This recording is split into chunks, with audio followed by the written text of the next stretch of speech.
Chapter 17. Harris Tower, the smallest of the 9 towers, held apartments for the royal servants. All the servants, from cook to the stable workers, lived in luxury. From any west-facing window the servants' quarters had an unobstructed view of Ravis Tower, which held the royal apartments. In the dining hall of Harris, Shania sat on the stony ledge of a window facing Ravis. When she was a girl, she often came to visit the servants here. They told her the most wonderful folk tales and fed the princess's appetite for stories of magic. Right then she'd have given anything to have cook whisk her away with her with another fanciful tale.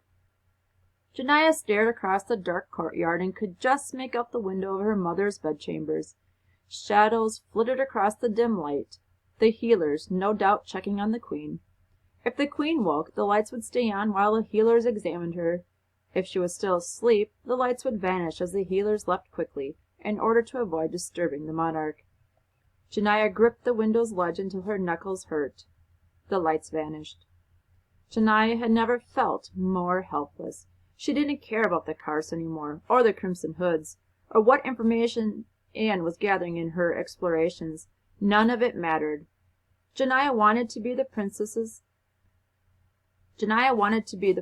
her mother wanted her to be, the princess everyone expected her to be. At that moment, it seemed far from possible. She couldn't stop thinking about how, with every minute, her mother's life ebbed. If magic existed, Shania needed it right that very second. She heard nearly silent footfalls behind her. The scent of sulphur and lavender assaulted her nose. "Leave me," Shania said, her voice hoarse. But Sconas waited in the doorway, Gerhardt atop his shoulder. "There's not a single person in all of 9 towers who understands how you feel right now," the tutor said softly. "Except me. Remember, I'm not a royal subject. I'm not like everyone else."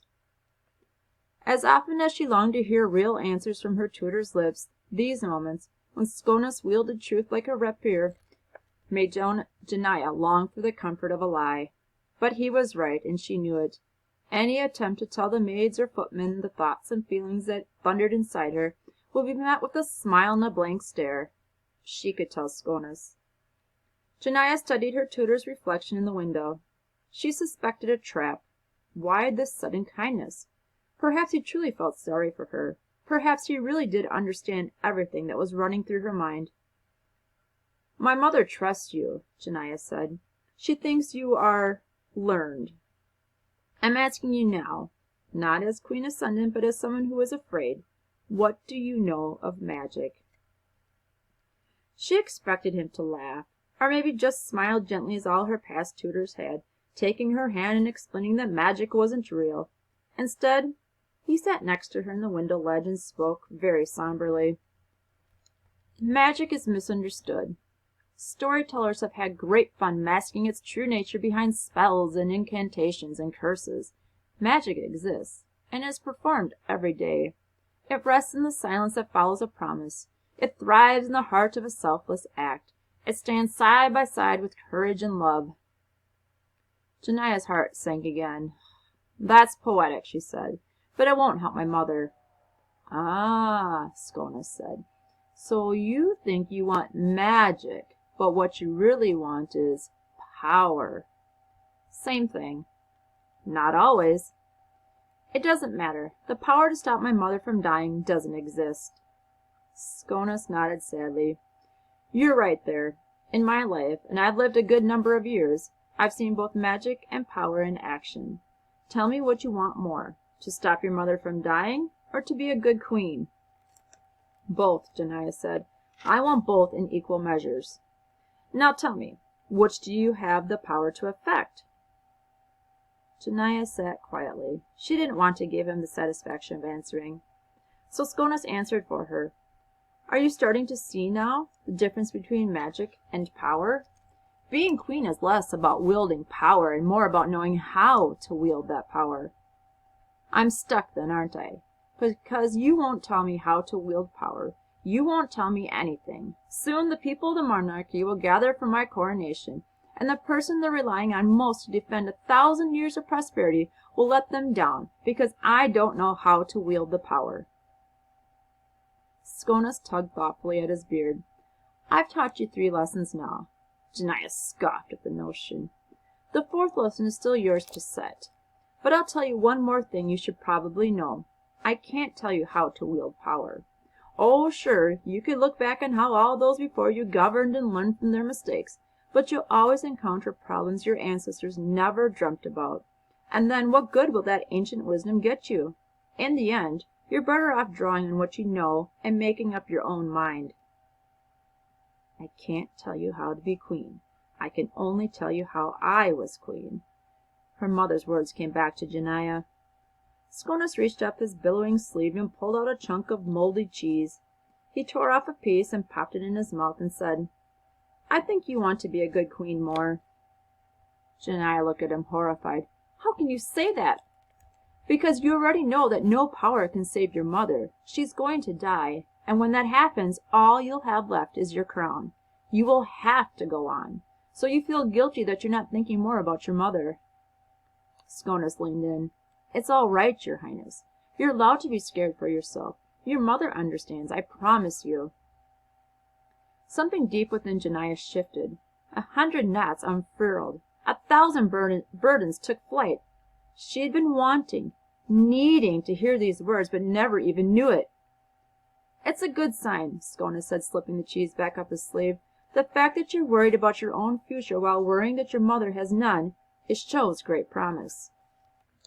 They sat quietly. Janiah pressed her forehead against the cool glass and peered into the night sky. "So," Janiah said, "what's an answer?" "I'm sorry. You once told me that questions are the lamplight that leads us from the darkness. What are answers?"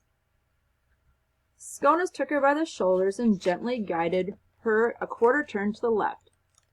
Out the window she could see the gardens, bright as day. Sconus pointed to the memorial for the past monarchs that burned like a small sun. "Answers are the pier that banishes darkness altogether." Janiah stared into the distant flame. So her search for answers had been the right thing after all. Strange how it brought her no comfort. Sconus cleared his throat. "Now, about that 4th lesson." "Your Highness?" Janiah glanced over her shoulder to see her maid, Cyrilla, peeking into the room. She was grateful for the interruption. "I'm sorry to disturb you, Princess," Cyrilla continued, "but... well, there's a boy at the gates. He's asking to see you. He said he was sent by Anne?" The princess stiffened. She stood, straightened her dress, and moved across the dining hall. "Take me to him." "Janiah!" The princess stopped at her tutor's soft beckoning. When she turned back to him, he wore the same look on his face as he had on their first meeting in the library, when he had told her that the 4th lesson would be imprinted on her soul. This was only the 2nd time she'd seen that very serious look. "Your mother is dying, and you can't change that," Sconus said. "You'll do best to consider what you can change." Janiah sighed. She had grown weary of Sconus's riddles. She allowed Cyrilla to usher her from the room. The maid wrapped a warm cloak around the princess's shoulders as they walked away. A pair of royal guards stepped in line behind Janiah as she emerged from the towers and walked to the gates. A patchwork of moon and torchlight guided her to where a boy with a long neck shivered in the night air. The boy stared, bright-eyed, through the bars of the gate, his brown hair pitched this way and that. In his hands he held a large hourglass. When he caught sight of the princess, the boy broke into a wide grin. "Do you have a message from Anne?" Janiah asked. The boy held up the hourglass. Every grain of its sparkling sand rested in the lower chamber. He never stopped smiling, but when he spoke, the princess's blood chilled. "She didn't come out," he said. And that's the end of chapter 17.